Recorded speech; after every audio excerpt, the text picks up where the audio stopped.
Hey, Tim here from Analogics Outdoors. Today we're going to talk about setting up your Tactacam Reveal cellular camera.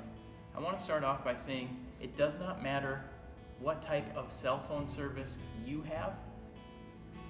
The cell phone service provider that the camera has determines what signal quality it will get. So this is a Verizon camera that can send to an AT&T phone. It can send to any type of phone. It's just the signal that this cell camera will pick up is Verizon. So before we start here, we're going to look at what we need. We need batteries, we need 12 AA's, we need an SD card, we've got the camera, and then we're going to put the new CRUSH granular attractants. We've got 3 flavors. We're going to have a friendly competition and figure out which one is the best here in this area. So let's open this thing up and get it set up.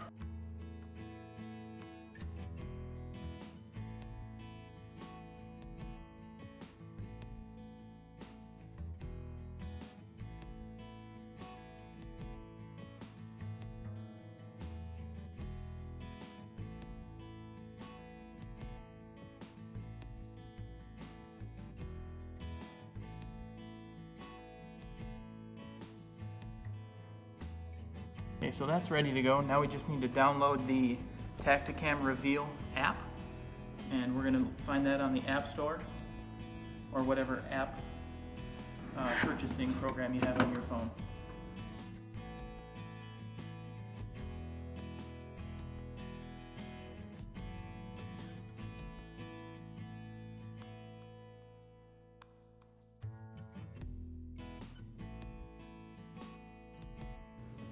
Turn it on. We're going to first put it in setup mode. We're going to link this camera to our app by hitting menu. We're going to go to 4G. We're going to go to QR code. So here we're going to add a camera. We're going to call this Tim's camera. New location, Minnesota. So while we're waiting for it to register, we're going to hit the menu button 3 times. 1, 2, 3. So activation complete. We're going to turn the camera off. And then we're going to put it back into setup mode. So now we turned it back on, and now we've got full bars of 4G. We're going to take a test photo by hitting OK. So we sent the picture. There it is. It's Tim's cam. And there's the picture. So now we're ready to deploy this in the field. So now we're just going to talk about some of the settings that I've got on this camera. This is going to be over a feed site, and I've only got the 250 picture plan.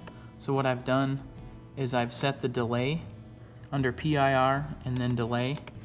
I've set that to 4 minutes so that it'll take one picture and then it'll be 4 minutes of no pictures until it takes the next picture. It usually takes a deer 4 minutes to eat. So I know I'm gonna get at least one picture of a deer as it comes to the site, and I don't want 200 pictures of the same deer, so I'm trying to spread it out so that I'm maximizing the use of my $5 plan. Another thing I'm doing is I'm putting the max number of pictures that it can take in one day to 50. So if there's ever a time where a branch or something is tripping the camera, the maximum amount of pictures that it'll send me will be 50. So I'll be able to watch as the day progresses, and I'm getting too many pictures, I might lower that amount, but that's what I'm going to start out with. I'm also going to put the send type every 12 hours, which is going to save some battery life. And I'm going to have it send every morning when I wake up. Now we're ready to go. Alright, so we got to the woods here, and we've cleared out a little bit of an opening so we can have the product on the ground and there's nothing in the way of the tree and the camera. And I'm going to face this to the north because I don't want any sun glare. And when you've got it facing north, you won't have any of that sun glare. So I've also trimmed up some of the branches that were overhanging because you don't want any false triggers from branches just blowing in the wind. So what I do here is I'll just hold the camera up with my body so I can attach the strap.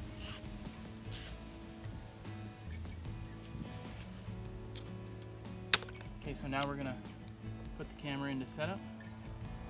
We're gonna make sure that we have signal at this location.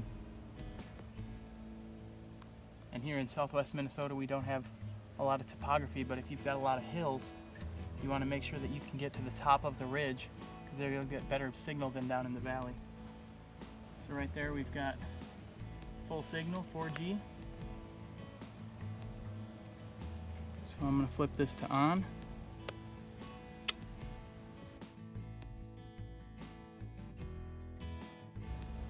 So we've got everything positioned. All the product is in frame.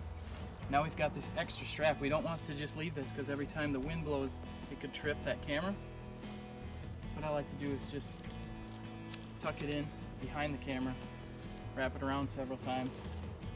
And then on the last one, I'm just gonna tuck it into itself.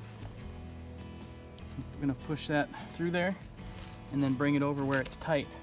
And that way it's cinched up and it's not gonna mess with the camera at all. All right, just a quick second, I want to talk about what we're putting out in front of this camera to attract deer. We've got apple, sugar beet, and persimmon CRUSH granular. These are in 5-pound bags, and these are soon to be in retailers near you. If they're not available in your local retailer, you can ask for it.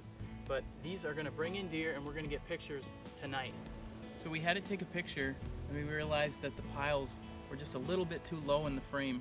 So I'm going to adjust the camera angle downward by just adding a little stick right behind where the camera attaches to the tree, and that's going to make the angle a little bit more downward so we get the full piles in frame.